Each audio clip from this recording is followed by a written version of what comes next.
Jadi saya harus akui memang YouTube ini sakti gitu. Tapi ke kafe kalau dimintain bill kita yang bayar. Nah, ya kan?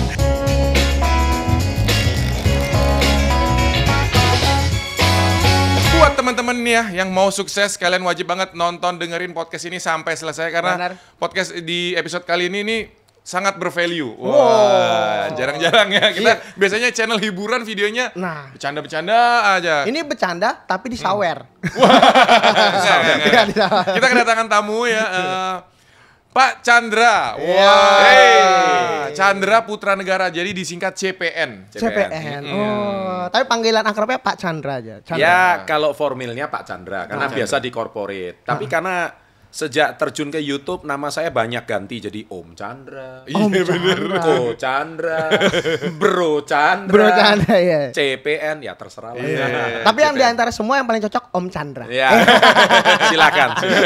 Pak, hari ini siap-siap Pak, dia nanti bakal merosting ya nih. Boleh. Tipis-tipis Baru aja. mulai udah bilang Om kamu nggak sopan. Orang katanya bener katanya panggilannya. Tapi ada yang lebih sering dipanggil. Apa tuh? Pak Sukses Before 30. Oh. Iya. Jadi beliau ini punya channel YouTube namanya Success Before 30. Benar. Ya. Padahal sudah nggak 30 nih. Nah, tapi kalau dari namanya Before 30 berarti sebelum 30 nih. Ya itu kan sebetulnya cerita perjalanan hidup saya. Waktu saya mengalami masa susah, waktu saya usia 22 tahun, pernah membangun company dan akhirnya jatuh. Terus karena usaha orang tua bangkrut. Nah, jadi akhirnya gimana saya bisa bayar hutang orang tua, kemudian akhirnya saya berhasil melunasi hutang orang tua usia 25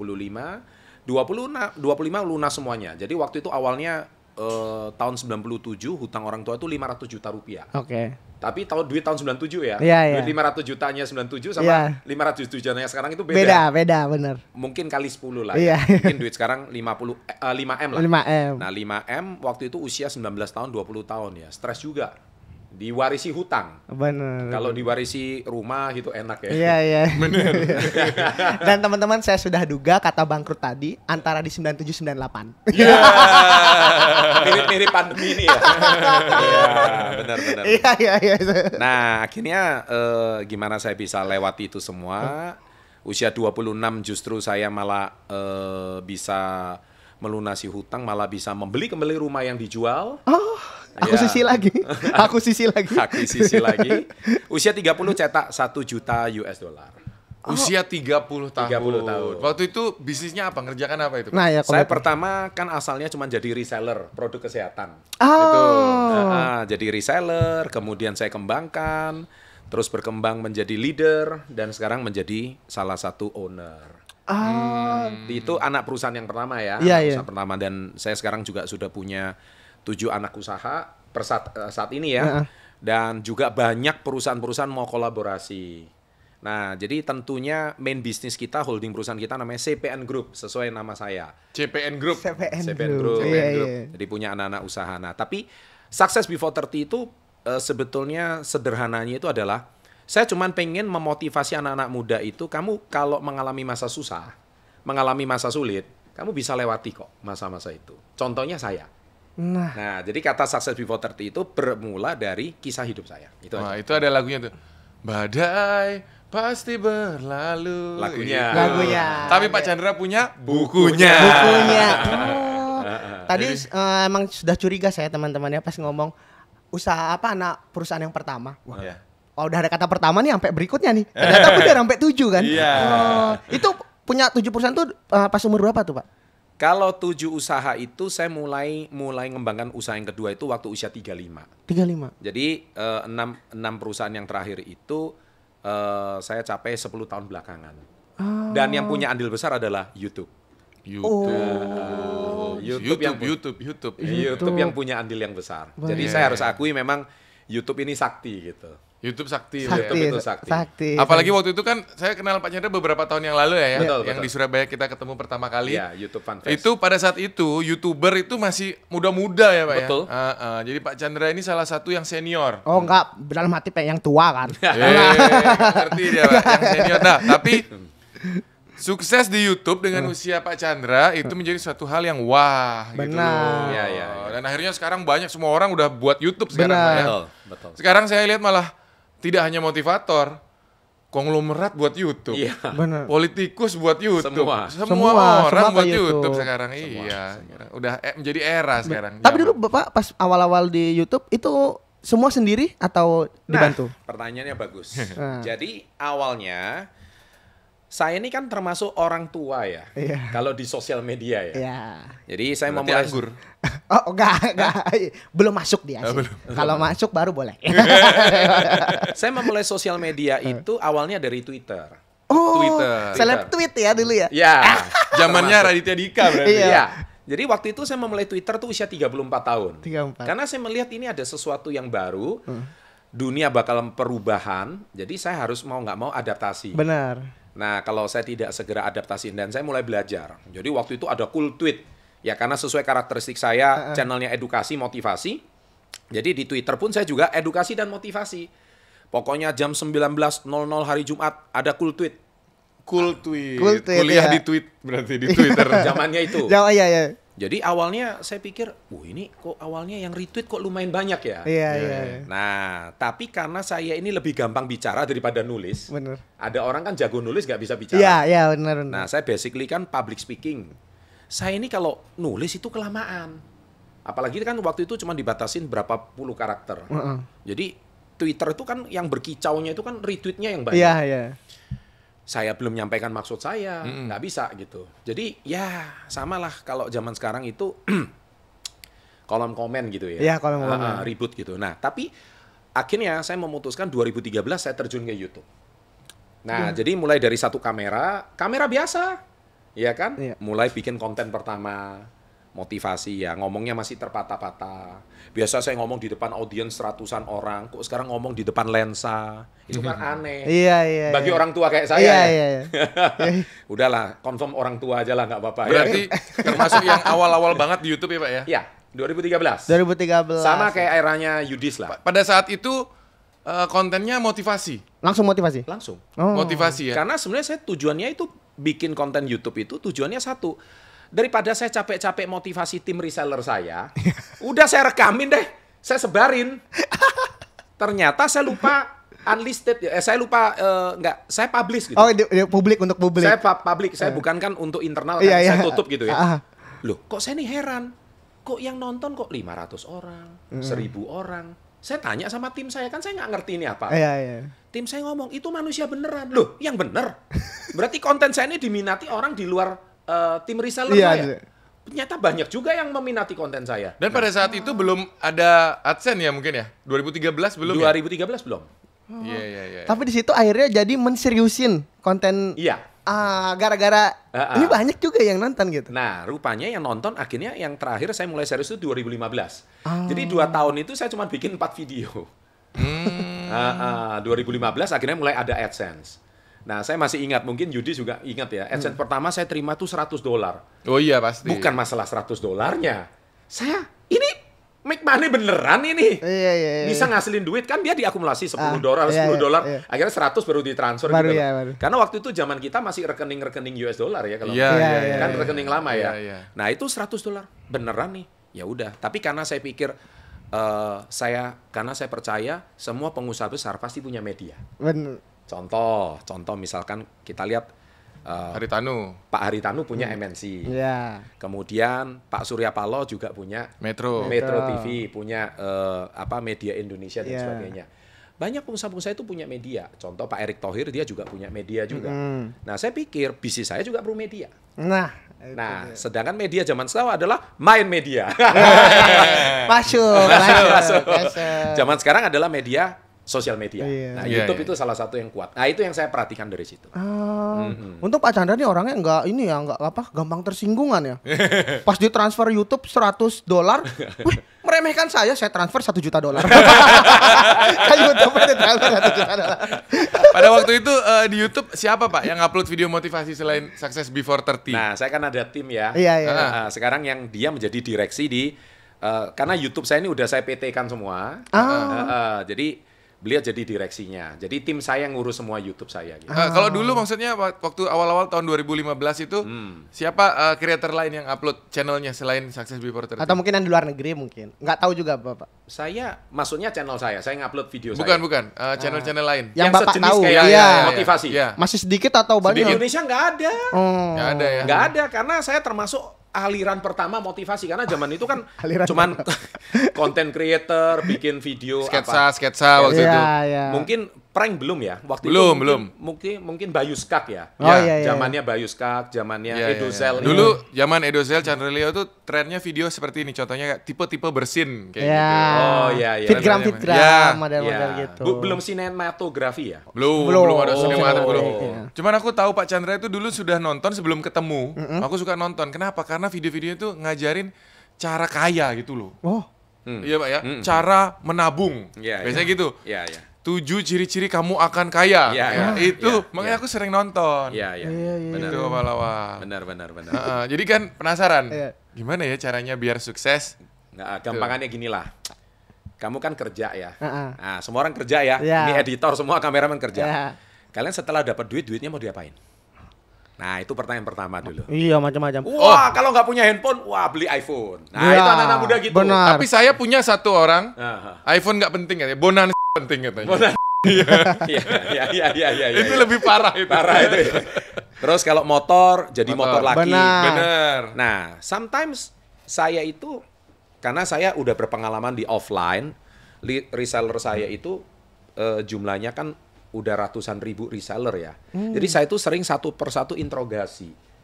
Saya paling sedih itu waktu saya interogasi ada seorang karyawan. Dia tuh udah kerja 7 tahun. 7 tahun kerja, motor aja nggak punya. 7 tahun ya. 7 Padahal tahun. kalau nyicil harusnya sudah lunas tuh Pak. Iya. Harusnya udah dapat. Alasannya apa? Saya nggak bisa nabung. Gajian kayak orang menstruasi. Datangnya bulanan, habisnya harian. Waduh. Itu kayak orang menstruasi. Nah, Iya, dia iya, hidupnya boros ya, Pak? No, mostly setelah saya perhatikan, setelah saya selidiki dan setelah saya cek kolom komen di YouTube, mohon maaf, saya bilang hampir 50-70% masyarakat Indonesia seperti itu. Nggak bisa ngelola uang. Benar ya, benar. Nggak usah jajal. Kamu punya duit merah-merah di Kamu. kantong aja lah. Heeh. Ayo, kalau nggak segera diselamatkan, duit itu menguap. Iya, benar. Benar Iya, kan? Benar. Ah, itu juga. Jadi karena pendidikan finansial itu hampir tidak pernah diajarkan di rumah, Benar. apalagi di sekolah. Iya.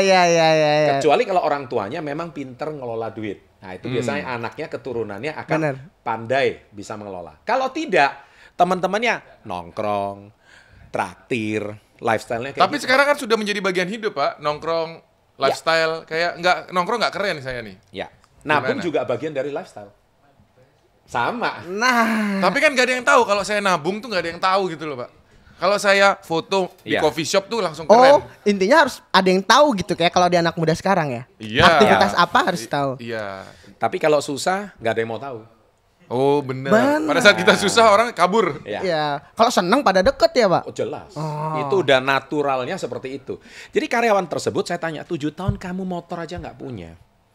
Saya langsung kepikiran membuat konten. Berarti masalah ketika saya membuat 3 cara menabung, view-nya sampai hari ini tuh hampir 6 juta. Saya pikir saya nggak bikin video prank bisa nonton 6 juta orang ya. Iya, Bermakna itu kan menjawab kebutuhan hampir sebagian besar masyarakat Indonesia. Benar. Besok buat channel baru. Apa? Channel motivasi. Itu Pak ya, Bapak buat tips cara nabung aja 6 juta yang nonton. Yes. Apalagi ditambah ada pranknya di situ. Nah, 12 juta. Pak. Jadi pas di ending tapi bohong ya. masuk akal. Saya suka banget konten-kontennya yang itu udah mengantar orang menuju sukses. Ya. Itu. Jadi sebenarnya motivator itu ada genrenya. Oh, serius? Loh, ada motivator percintaan lain. Iya, iya, iya. Motivator kehidupan sosial ada. Benar. ya kan? Asmara ya. Salam. Iya, Ah, iya, itu biasanya. Kalau motivator keuangan saya suka. Karena siapa yang nggak mau sukses kan gitu ya Pak ya. Benar. Siapa yang nggak mau punya duit? Tuh. Tadi kan sebelum ini kan ngomong sama Liquid Silva. Iya. Kenapa rap itu kok selalu harus ada mobilnya, ceweknya? Iya. Ya memang dasar naturalnya seperti itu. Suka, manusia tuh suka. Nah, celakanya kita itu cuma diajarkan cara cari duit, tapi tidak diajarkan cara nyimpen duit. Waduh, itu Iya, dia benar, kuncinya. benar Kan. dia. Itu masalahnya. Iya, iya. Cari duit pinter. Gaji lu berapa? 5 juta, keren. Yang 10 juta, keren. Saya lebih menghargai orang gaji 5 juta bisa nyimpen 1 juta. Berarti dia masih habis 4 juta, dia bisa nyimpen 1 juta. Daripada dia gaji 10 juta, tapi pengeluarannya 11 juta. Dia masih minus 1 juta kan. Mana yang lebih hebat? Iya sih. Yang bisa nabung. Yes. Bukan masalah berapa uang yang kamu hasilkan, tapi berapa yang bisa kamu simpan. Nah, tapi sekarang kata orang, Pak, nabung itu juga kemakan inflasi karena bunganya di bank lebih kecil. Nabungnya apa dulu? Itu. Lah, tadi kan baru bicara sampai nabung aja tadi. Iya, nabungnya apa dulu? Makanya saya kalau bilang 3 kesalahan dalam menabung. 1, nabung di istrinya orang. Wah, itu ngaco. Penyakit. Harusnya nabung di istri sendiri. Iya. Boleh di istri orang, tapi jangan sampai ketahuan. Itu joke-nya ya. Ya, itu joke. Waktu itu saya bikin konten tentang menabung emas gitu loh. Kacau. Jadi menabung itu kan kalau saya ajarkan 3 cara menabung itu cuma 3. Logam mulia, properti, sama saham. Nah, saham sekarang ada pecahannya kan banyak, ada kripto, ada NFT dan sebagainya. Nah, itu intinya semua alirannya saham lah. Nah, saham itu kan surat berharga. Nah, saham itu di Amerika mata pelajaran finansial anak-anak SMP itu sudah ada. SMP itu udah ngerti saham, makanya jangan kaget kalau waktu iPhone atau Apple lagi RUPS, rapat umum pemegang saham, yang datang 1 stadion. Kalau sini yang datang 1 stadion apa? Dangdut sama bola. Iya, sama kampanye. Sini RUPS yang hadir. Apa itu RUPS? Ngerti? So betapa rendahnya literasi keuangan di Indonesia. Nah, itulah problemnya. Jadi kalau di luar negeri diajarkan di sekolah-sekolah. Yes. Kalau di sini enggak ada ya, Pak ya? Enggak ada. Menabung saham itu biasa. Berarti Bapak setuju dong kalau ada pelajaran tentang saham gini? Kalau misalnya di Indonesia nih ada. Udah siapkah masyarakat Indonesianya? Siap nggak siap ya harus dimulai. Kalau enggak ya selamanya ya tidak bertumbuh ya. Selamanya ya orang Indonesia gitu, ada uang berapa habis berapa. Benar. Ntar kalau sudah mau lebaran, wah pegadaian rame. Bener. Iya kan? Setelah lebaran kalau uangnya bisa balik, bisa ditebus. Kalau nggak bisa ditebus, hangus. Selamanya begitu terus Indonesia mau sampai kapan? Benar. Karena saatnya lebaran showtime. Dan banyak juga orang kalau misalnya mau hari-hari, apalagi kayak lebaran itu ya Pak ya. Banyak kayak dia tuh bela-belain mati-matian biar misalnya gengsi kadang. Oh biar punya ini. Kadang tuh kayak penjualan-penjualan motor tuh kenceng tuh Pak. Kalau toko emas juga sama. Nah itu dia toko kayak emas itu biasanya kalau mau lebaran rame, barang kosong sampean. Nanti setelah selesai lebaran siapin duit tuh 1 brankas buat terima buyback dia. Tapi kalau menurut Bapak itu sebenarnya sah-sah aja nggak kalau foya-foya gitu? Sah-sah aja, tapi waktu ibumu sakit kemana gengsinya? Nah, siapa yang mau minjemin duit? Iya. Langsung jelep, ibunya sakit. Selesai. Saya sesimpel itu. Jadi bicara teman itu diuji ketika kita nggak punya uang. Nah, langsung aja to the point. Waktu nggak punya uang, kita langsung tahu teman kita yang sebenarnya yang mana. Kalau punya duit mah, waduh. Semua mendekat. Yang nggak saudara ngaku saudara gitu. Iya benar. Indonesia banget gitu. Apalagi lagi pembahasan ini Pak, warisan. Langsung nyamper semua tuh ya. Jadi apa yang ada di sinetron di Indonesia itu memang realitanya seperti itu. Kalau udah warisan nyebrang pulau juga dijabani. Samperin. Iya. Bahkan tiba-tiba dia ngaku-ngaku, saya dulu kecil kamu saya yang rawat gitu. Iya tiba-tiba gitu. Iya. Tapi kalau dari Pak Chandra ya, misalkan anak-anak muda sekarang baru lulus sekolah, kuliah, terus mereka ingin sukses lah gitu ya. Apa Pak tips-tips yang basic-basic dulu? Jadi gini, saya kaget waktu pandemi ini ada sebuah data dan fakta baru. Indonesia ini kalau kita mau punya rekening saham itu kan kita harus mendaftar dulu menjadi anggota KSEI. Jadi kita kayak buka rekening di bank lah. Kita punya rekening di bank. Contoh kita mau nabung punya rekening di BCA ya kita buka rekening di BCA. Tapi kalau kalian mau punya rekening saham, kita harus mendaftar di Custodian Central Efek Indonesia. Jadi kita harus ke sekuritas untuk kita mendaftarkan nomor rekening kita. Jadi kita punya syarat gitu. Ya, kayak buka RDN-nya. Buka RDN ya. Nah, rekening dana nasabah ya. Nah, selama 40 tahun Indonesia punya sektor saham, sektor finansial 40 tahun. Jumlah RDN tidak sampai 1 juta. Ini fakta ya, nggak sampai 40 tahun. Tapi 2 tahun ini terbesar jumlah RDN ya naik 4 juta. Jadi 4 juta? Jadi 5 juta. Jadi 5 juta. Jadi naik 400% gara-gara influencer yang mengedukasi tentang keuangan. Dan itu hype banget 2 tahun belakangan. Nah, itulah sebabnya saya pernah baca di kolom komen Yudis, ketawa saya. Kak Yudis kenapa nggak bikin film horor lagi apa? Hantunya udah lari, sekarang lagi main NFT sama kripto.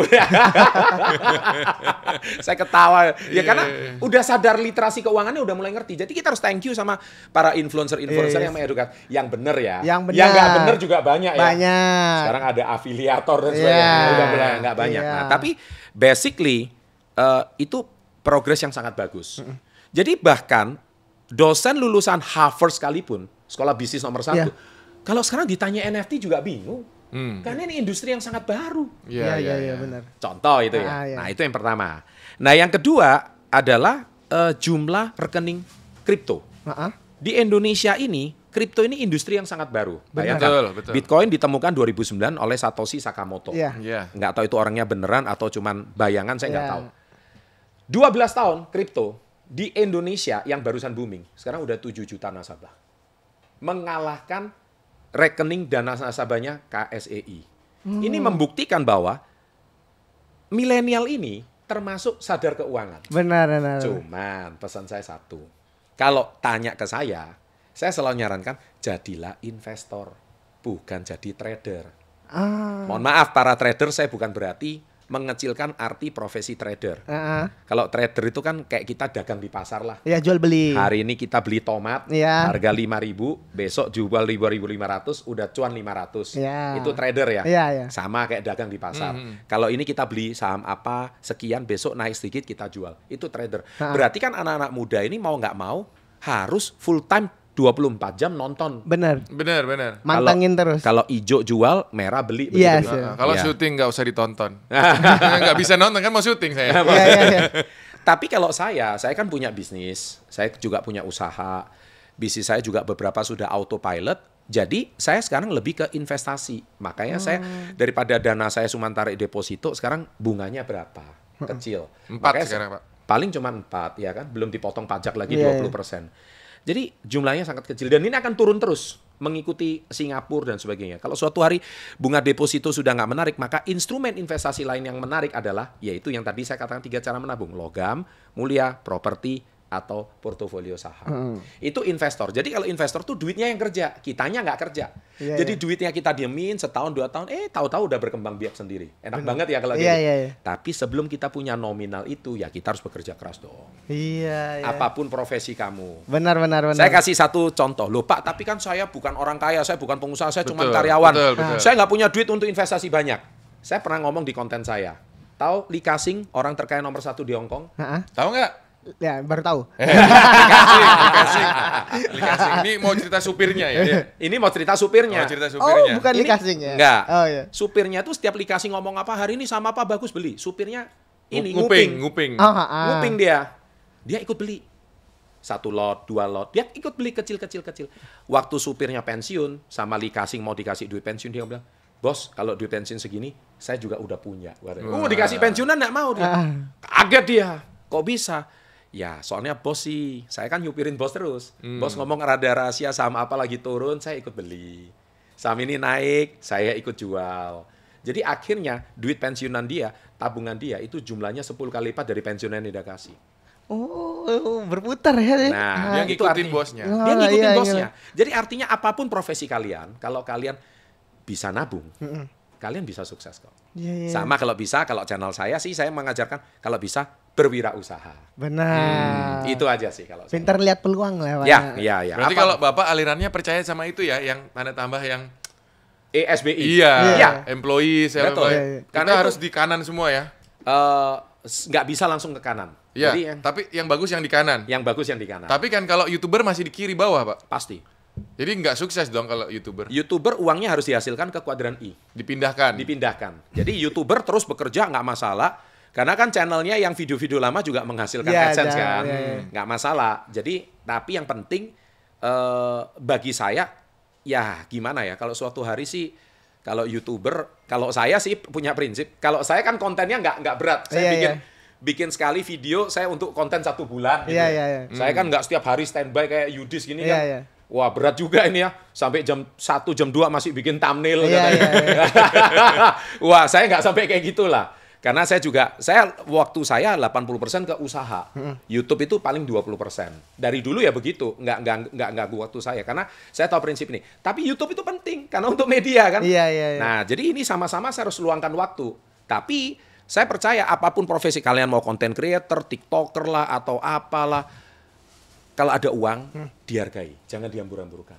Iya. Itu aja pesan saya. Iya, soalnya Pak Chandra ini nggak bikin thumbnail sampai malam, sudah ada yang bikinin. Nah nih Pak, ini kan aku nih orangnya anak muda yang kayak suka nongkrong ke anak muda yang lain gitu. Karena sering yang aku juga ngamatin gitu. Banyak tipikal orang, ini kayaknya anak-anak muda yang menurut saya loh pribadi kayak putus asa gitu. Dia tuh kayak selalu bilang, gampang dia ngomong, dia udah kaya dulu gitu. Kalau apa-apa dia mau mulai dari nol tuh udah bisa gitu. Karena dia udah privilege. Kalau menurut Pak Chandra nanggepin hal kayak gitu gimana? Apakah benar atau ada nggak kayak gitu juga nih? Gimana nih? Privilege itu kan hak istimewa. Benar. Ya, yang selalu dikaitkan dengan anak orang kaya. Betul. Iya kan? Iya. Tapi sekali lagi, kalau saya selalu kan bilang it's all about mindset. Kalau kamu ngomong privilege itu dari sudut pandang itunya, tapi anak orang kaya itu juga banyak kasihan kalau menurut saya. Kalau kita ngobrol kayak gini, dia nggak relate loh dengan yang kita ngomong. Oh, dia nggak tahu. Nggak relate. Oh. Kadang-kadang dia mungkin cilok apa aja nggak ngerti loh. Oh, dia belum pernah makan cilok? Lah contoh gitu Loh, ya. kayak Steven loh. Lah iya, serius. Kadang-kadang nggak ngerti. Jadi obrolan jokes sehari-hari, kampungan atau warungan itu dia nggak paham. Oh. Nah itu menurut saya, berarti dia nggak punya privilege itu dong. Iya. Jadi kalau saya selalu ngomong, it's all about mindset. Contoh, nongkrong boleh nggak? Boleh. Benar. Tapi, makanya saya selalu bilang, uang itu disisihkan, bukan disisakan. Disisihkan. Bukan disisa. Orang Indonesia selalu sisa. Iya. Ya, jadi terakhir nggak ada sisa. Iya. Nah, kalau mau nongkrong, habis gajian nongkrong, ya habis terus kapan? Ya ini Pak, tolong Pak, yang di belakang kamera ini Pak. Ya, saya kalau diundang ke studio kementerian apa, selalu kameramen saya nasihati. Tidak disisihkan mereka Pak. Nggak pernah. Jadi akhirnya terakhir ujung-ujungnya gajinya habis terus, nuntut sama bos gajiku kok naik-naik. Iya. Saya bela bosnya ini sekarang. Problemnya ini bukan di bosnya, bukan di gajinya. Problemnya di mindset kamu yang tidak bisa ngelola duit. Iya. Loh, saya kalau ngomong 10.000 aja jadi emas kok. Benar. 10.000 ya. Jadi emas di Tamasya sekarang emas digital 10.000 jadi emas. Pak Chandra ini punya platform. Iya. Bisa nabung emas. Nabung emas? Ada. Oh. Ada. 10.000 bisa jadi emas. Start mulai dari 10.000? 10.000 doang. Serius. Saya bilang, duit 10.000 itu kalau rokok bisa dapat berapa batang sih? Iya. Ayo, satu batang berapa? 2.000. Nggak nyampe. Ya. Nggak tahu sih. Tahu. Anggaplah 2.000 ya, lah. Ya, 2.000. Yang perokok tahu lah ya. Jadi kan menghisap 5 rokok, Ya. itu kamu sudah dapat 0,1 gram emas loh. 0,1 gram emas, betul. Serius loh. Nah, nggak percaya kan? Emas kan sekitar 900.000. Ya, 0,01. Jadi 0,01. kalau 0,1 100.000. Ya. Anggaplah 1 gram sekarang 1 juta. Iya, Sekarang iya. emas ya 850 900. Iya, anggap 1 juta. Tapi kalau dia nabung terus konsisten, cuman ngilangin uang rokoknya aja. Artinya apa? Kalau kamu mau disiplin dari hal yang kecil, kamu bisa dapat 1 gram emas itu gampang. Coba selalu orang Indonesia ngomong, duitnya kurang. Benar. Gaji naik tetap kurang. Tambah naik, tambah kurang. Nah, Problemnya di mana? Ya karena selalu gajinya naik, gaya hidupnya ikut naik. Naik. Iya kan? Ya. Dulu ya suruh makan warungan mau, sekarang gengsi. Oh iya. Nah ini naik terus, ini gaya hidup, ini naik. Nah akhirnya kayak Desa Tuban itu kemarin yang saya ngomong kan. Iya, Desa iya. Tuban. Begitu diluncurkan duit segitu nggak ngerti cara ngelola. Saya prediksi 5 tahun, kemarin 1 tahun sudah ada yang habis. Benar. Benar. Bahkan pada beli mobil kan? Nah, Habis mobilnya. Mobilnya tabrakan. Orang nggak bisa nyetir ya. nggak salah beli mobil Iya, ya. nggak apa-apa. Tapi dia lupa kalau mobil itu juga ada pajak. Benar. Mobil itu harus diservis. Depresiasi Iya. mobil itu. Depresiasi. Nah, iya. Orang nggak ngerti itu. Belum siap kayaknya ya Pak. Ya, karena orang selalu beli fungsi, orang selalu beli gengsi, nggak beli fungsi. Iya. Tapi waktu itu memang menurut saya nih Pak ya, agak sedikit lebay dia karena beli mobilnya 3, 4, ada yang sampai kayak gitu. Iya, belum tahu dia. Orang Indonesia tuh takut apa kata orang. Nanti apa kata tetangga ya. Bener banget. Benar. Nanti kalau gua bikin kondangan, anakku merit, kalau nanti pestanya kalah sama yang tetangga kemarin gimana ya? Nanti cateringnya kalau gini gimana? Jadi belum merit udah ngutang duluan. Iya. Jadi begitu hari pernikahan selesai, itu bond semua. Ayo yang denger ini silakan ketawa terbahak-bahak di kolom komen. Kamu utangnya sama siapa kemarin? Waktu ditagih, galaknya minta ampun. Bener. Indonesia kayak gitu. Jadi apa kata orang ini yang jadi problem? Padahal hidup kita. Yang susah-susah kita. Tetangga nggak ikut nanggung cicilan motor kita. Benar. Kenapa kok kita ini mempedulikan apa kata tetangga? Kebanyakan orang sekarang seperti itu, Pak. Ya, memang yang penting adalah gengsi. Gengsi. Apalagi sosial media merusak. Waduh, itu. Bener. Sosial media ini naik sejak tahun 2005 sejak Facebook itu makin rame. Itu udah banyak tuh kayak teman-temanku, foto di restoran ini, elit gini. Tapi pas kalau ketemu kadang curhat kayak, aduh nggak punya uang gitu. Padahal kebanyakan ngekos, masih biasa-biasa aja hidupnya, di kosan susah. Supaya feed Instagramnya bagus kan? Iya bisa jadi. Nah kadang tuh bahkan ada yang lupa diri Pak. Misalnya dia punya utang tuh, nah dia punya uang lebih, nggak langsung dibayar, tapi dia foya-foya di story. Oh kamu curhat, ini ada temanmu ya? Enggak. Cuma ini karena banyak nongkrong ke anak muda, jadi aku pada tahu keresahan gitu. Jadi kayak berarti yang diutangin tuh punya utang bukannya dibayar dulu malah gitu. Iya, jadi kayak itu sering terjadi. Dan itu malah menimbulkan ketidakpercayaan kan? Pasti. Ya, kayak saya selalu bilang kalau kamu mau beli, berarti ada yang komen gini di kolom komen. Wah, kalau sudah ngomong kayak Pak Chandra ini berarti ngajarin kita jadi orang pelit semua katanya. Oh. Nah, ini kan orang yang nggak pernah dapat edukasi finansial. Iya. Terus kedua, saya kan selalu ngajarkan catat pengeluaran kamu. Kamu bayar parkir pun catat. Orang Indonesia tuh nggak pernah catat. Angel, Pak. Susah kan? Iya. Ya, kemudian ke toilet catat. Karena apa? Itu mendisiplinkan kita, mindset kita. Dan hal kecil seperti itu nanti kebawa kalau kita punya usaha. Nah, kalau kita punya usaha, laci ini contohnya. Wah, ini toko nih, warung nih.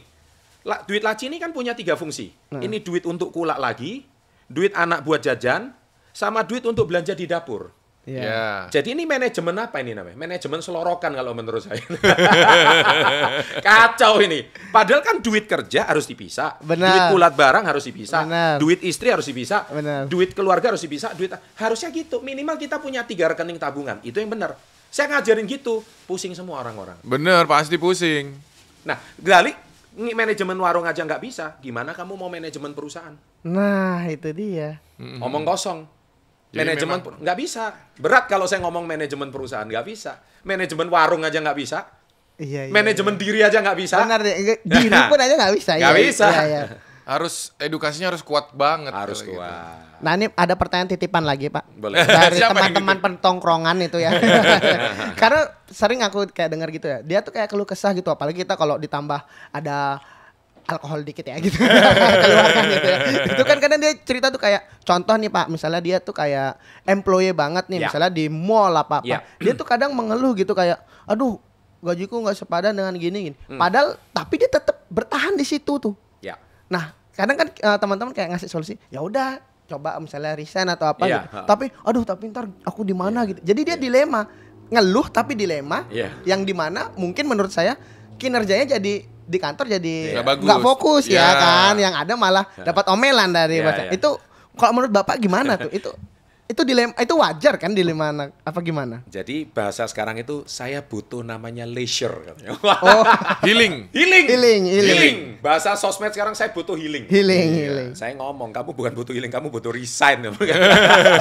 Kalau kamu berani ya. Jadi it's all about mindset. Jadi jangan mengeluh dong.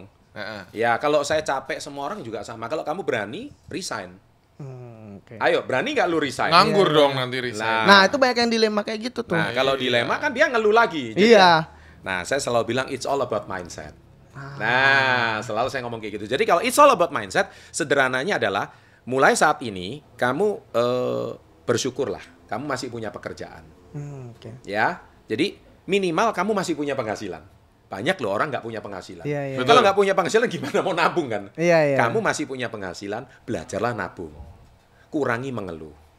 Kalau kamu benar-benar di perusahaan itu, kalau perusahaan itu sustain bagus, kamu kerjanya bagus, kamu akan naik kok pangkat. Kalau kamu tahu ilmu yang kecil-kecil disiplin ini, seringkali kan orang jatuh kan bukan karena batu yang besar, tapi karena kerikil yang kecil. Benar. Betul. Nah ini kan kesalahan sepele ini, dia remehkan. Maklum masih muda. Iya. Darah muda, kebanyakan alkohol mungkin. Itu kalau di sini bilangnya belum dewasa. Belum dewasa. Jadi kalau dia sederhana, kecil-kecil, akhirnya kalau dia disiplin, bisa kok dia nabung. Usia 30 punya rumah bisa kok. Nggak mungkin nggak bisa. Masa 30 masih ngekos? Tergantung rumahnya kan gitu. Iya. Kan saya ngomong rumah, kan saya nggak ngomong tipe apa. Iya. Minimal punya rumah lah. Masa PMI terus Pondok Mertua Indah terus. Mohon maaf yang kena ini. Tapi di situ jadi suatu kebanggaan dong Pak kalau kita beli dengan hasil jerih payah kita sendiri. Walaupun rumahnya misalnya kecil ya gitu. Ya jangan kan rumah kendaraan deh misalnya gitu kan ya. Sejelek-jeleknya rumah kita, itu punya kita sendiri itu bangganya beda. Betul. Gak usah denger apa kata tetangga. Kalau menurut Pak Chandra, mobil dulu atau rumah dulu? Nah, pertanyaan bagus. Saya kalau nomor 1 adalah fungsi dulu. Fungsi. Kalau mobilnya bisa ngasilin duit, mobil dulu. Kalau hanya untuk kendaraan? Hanya untuk kendaraan. Transportasi? Menurut saya, transportasi doang. Gojek bisa kok. Misalkan dia kan kayak tadi dia bilang temennya kerja di mall. Dia tiap hari mau kerja kan naik jadi manajer pingin beli mobil. Apa rumah dulu? Sekarang kan tanya, kalau rumah itu tujuannya untuk apa dulu? Kalau untuk tinggal dan untuk investasi, ya rumah. Tapi kalau alat transportasi, ya kan kalau misalkan nyicil yang sama, satu dapat rumah, tapi di daerah agak jauh, nggak masalah. Saya selalu ngajarkan kok.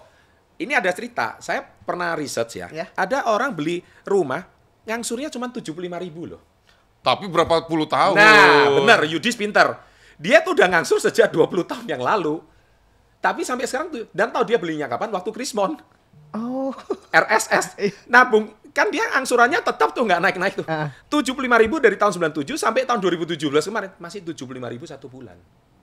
Tapi dapat rumah. Nah, kalau lu beliin motor tahun 97, motornya sekarang mungkin udah jatuh harganya. Iya, jadi mesin dijual 2 juta lah. Tapi kalau kamu beli mobil itu bisa menghasilkan uang, kamu kontak ketemu klien atau apa, ya beli mobil aja nggak apa-apa. Berarti fungsinya nih. Harus beli fungsi dulu. Fungsinya ya. Misalnya kalau teman-teman, misalnya kalau di Bali identik dengan pariwisata, dia mau jadi dia lagi gayet terus pengen mobil yang baru karena itu bisa menghasilkan uang. Beli itu aja dulu. Why not? Kita asumsi ya pariwisata normal ya. Boleh. Jadi guide buat tamu. Iya, benar. Kita bisa hitung-hitungan lah. Iya. Tapi kalau seandainya nggak terlalu berfungsi, ya kita turunkan gaya hidup kita. Gengsinya dulu, diturunkan dulu. Tapi kita dapat rumah. Tuh teman-teman. Jadi fungsi lebih penting. Fungsi, nggak usah ada gengsi-gengsi dulu ya. Jadi nggak bisa upload feed dong. Iya. Mending itu kita naik motor bebek, tapi ke kafe kalau dimintain bill kita yang bayar. Ya kan? Masuk. Ya. Nanti abis ini kita ke kafe, Abdul yang bayar. Iya betul. Gimana? Boleh. Potong gaji. Iya, Abdul udah bergaya soalnya. Tapi nanti Pak Chandra yang nentuin kafenya ya. Iya. Biasanya yang nentuin kafenya dia yang bayar. Masuk. Oke. Pak Chandra ini panjang perjalanannya sudah dan sampai sekarang sudah levelnya naik lagi. Kemarin beliau ini habis mengakuisisi satu klub.